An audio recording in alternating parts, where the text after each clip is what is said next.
resplendissant du christianisme. J'aimerais immobiliser le sanctuaire en haut comme en bas. Prêtez attention à la voix du Seigneur ce matin, vous parlant de ce sujet. Celui qui doit venir viendra. Et au lieu de parler ce matin de l'événement du retour, je parlerai du personnage qui doit retourner. Je vous demanderai de me prêter beaucoup d'attention, même si nous, 30 minutes passées, on me camper, puis là, on me montre ni montre, ni téléphone, ni quoi.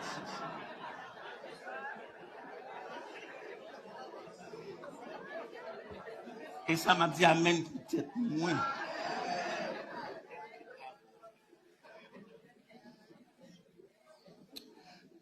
Nous venons de célébrer par les cultes signifiants, historiques et traditionnels la célébration en écho de cantiques, de messages, de prières, de liturgie, l'incarnation de Jésus. Et comme vous le savez, ça fait plus que des décennies que le secteur protestant, aussi bien que le secteur du paganisme, veulent nous faire croire que fêter la Noël, c'est païen. Et c'est heureux pour nous que nous n'avions jamais ici fêté la Noël, nous avions fêté l'incarnation. Nous avions fêté la venue du Sauveur. Et nous avions fêté notre salut. Et nous ne cessons jamais de le faire. Ça, c'est sûr. Dans mes études, dans mes temps de méditation personnelle, dans mes recherches, et dans les communications qu'il y a eu avec le ciel pour mon retour derrière la chair, j'ai reçu de grandes commissions. J'ai reçu aussi des reproches. J'ai reçu aussi une sommation du Seigneur.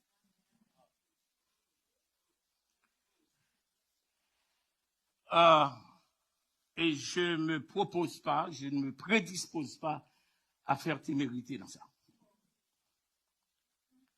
Vous découvrirez un autre pasteur Eden.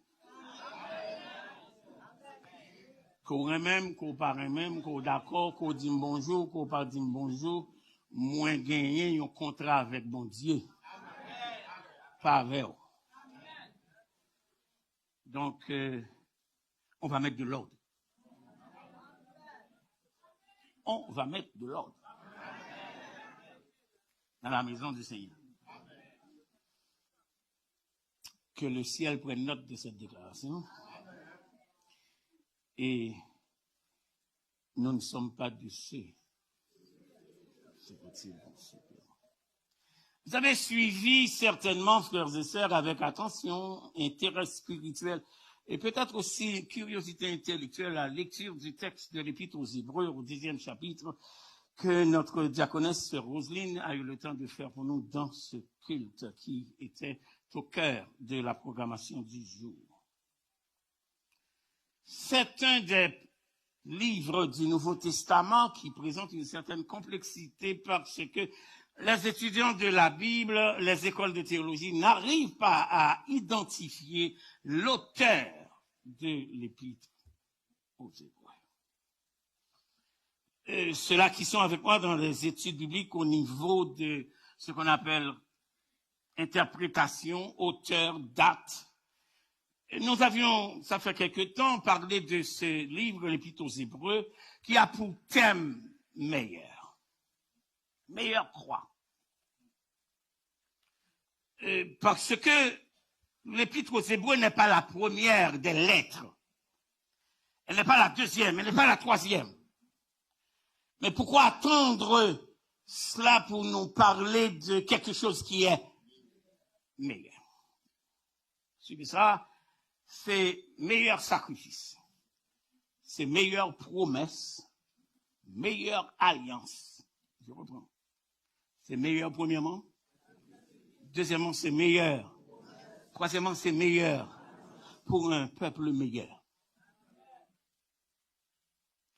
En sorte que ces frères et sœurs du Nouveau Testament, dispersés dans l'Asie mineure, ont connu des persécutions pour leur foi. C'était une communauté juive.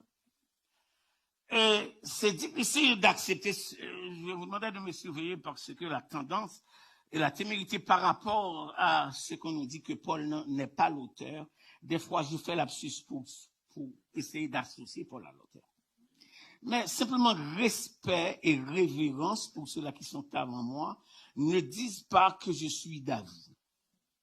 Disent plutôt que je ne veux pas rentrer dans une polémique ou une confusion théologique. C'est la seule lettre, n'a pas d'introduction. La lettre n'a pas de discipline scripturaire ni littéraire. La lettre voyage d'un sujet vers un autre. Cependant, c'est au cœur de l'Épître aux Hébreux qu'on nous présente la galerie des hommes et des femmes de la foi. C'est aussi au cœur et à l'introduction de l'Épître aux Hébreux qu'on nous présente la supériorité de Jésus-Christ, suivez-moi, par rapport premièrement aux anges, aux institutions et aux personnages de l'Ancien Testament. Je reprends. C'est à l'intérieur de l'Épître qu'on nous présente la supériorité de Jésus-Christ par rapport premièrement aux anges, deuxièmement aux institutions et troisièmement, j'ai dit, aux personnages de l'Ancien Testament. Jésus-Christ est supérieur à Moïse. Jésus-Christ est supérieur à Aaron.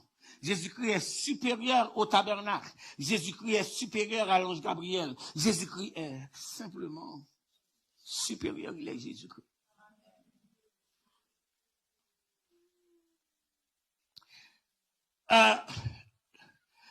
La persécution de ces frères et sœurs venant de cette communauté juive, acceptant la messianité de Jésus-Christ, suivez-moi Philadelphie, donc cela veut dire comme pour aujourd'hui encore, le jour où vous et moi nous prenons la résolution d'accepter Jésus-Christ et de dire que nous sommes à lui, c'est une déclaration de guerre contre l'ennemi.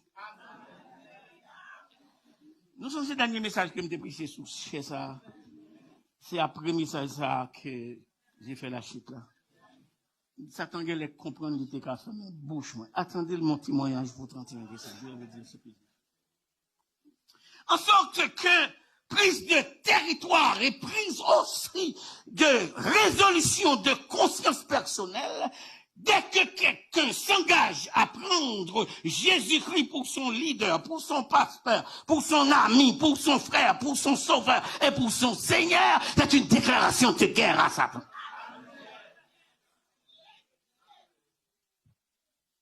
Que dire de le servir?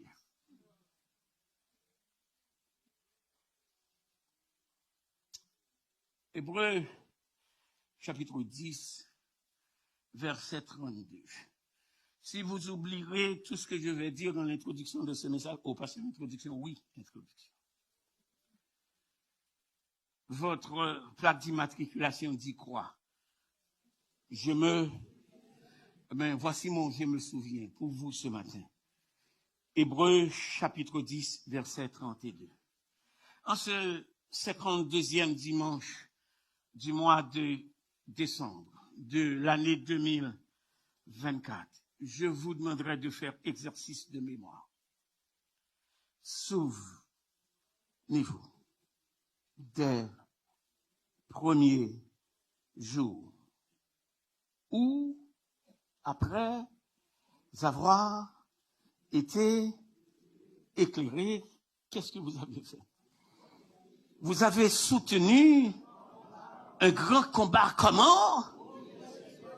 Frères et sœurs, la particularité de cette appartenance au christianisme, être courageux assez, être déterminé assez, convaincu assez, éclairé assez, avisé assez, pour comprendre que la venue de Jésus-Christ sur terre cause des souffrances à ses Adams. Et ça, c'est dommage que l'évangile de la prospérité enlève aux chrétiens du 3e millénaire que celui qui croit dans la puissance de Dieu ne doit pas souffrir.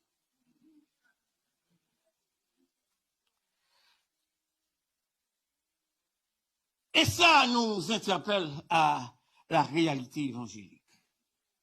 Le souvenir de nos souffrances constitue, premièrement, la substance et la semence de notre foi. Qu'est-ce que je viens de dire? Le souvenir de nos souffrances constitue quoi? La substance et la semence de notre foi. Personne ne croit sans souffrir. Je reprends un philosophie. Personne ne croit sans souffrir. Et vous m'entendez dire souvent derrière cette chair, une foi qui n'est pas testée. La foi n'est pas un discours. C'est une expérience faite. Que je dois maintenir le cap de la foi et je suis en souffrance à cause de ma foi. On répète ensemble, je me souviens. En sorte que je vous interpelle ce matin à faire un exercice de rappel des carrefours difficiles. Bon, dit sans créole, des carrefours, bon Dieu, traversés avec, des quelques souffrances ou gain en vie, c'est parce qu'on chrétien. Et d'ailleurs, si vous pas chrétien, gen bagay ou moun faire, ou de ka régler la ta façon. Ou t'as réglé bagay ta faire. Mais tu as accepté la souffrance, tu as accepté l'insulte, tu as accepté les mots, tu as accepté les injures, parce que, bon Dieu, pas dit nous quelles sont la nature de nos souffrances, excepté il nous avertit que. En sorte que ma souffrance n'est pas ta souffrance n'est pas sa souffrance, mais nous toutes gon.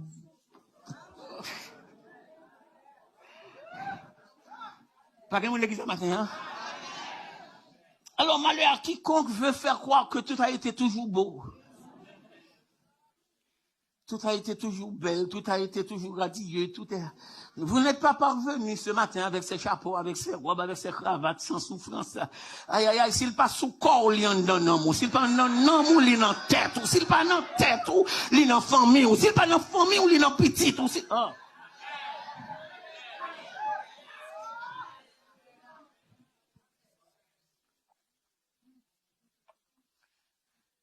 Les cicatrices de nos souffrances sont des évidences de notre délivrance. Qu'est-ce que je viens de dire? Les cicatrices de nos souffrances sont des évidences de nos... Souvenez-vous de ces premiers jours après avoir été éclairés, vous avez soutenu à cette périphrase. Le Saint-Esprit, sous la plume de l'auteur de l'Épître aux Hébreux, nous interpelle à croire que la vie chrétienne n'est pas un terrain de jeu, mais plutôt un champ de bataille. Parce que Dieu se réserve le droit qu'après la lutte suprême, la couronne et Jésus la mettra comment? Lui-même, où ça? Même arrivé dans le ciel, nous porterons la couronne qui constitue les évidences des batailles que nous avions menées, des souffrances que nous avions endurées, et particulièrement des occasions de chute qui ont été présentées. Mais le Seigneur nous a gardés envers et contre ces souffrances, et ainsi le triomphe est.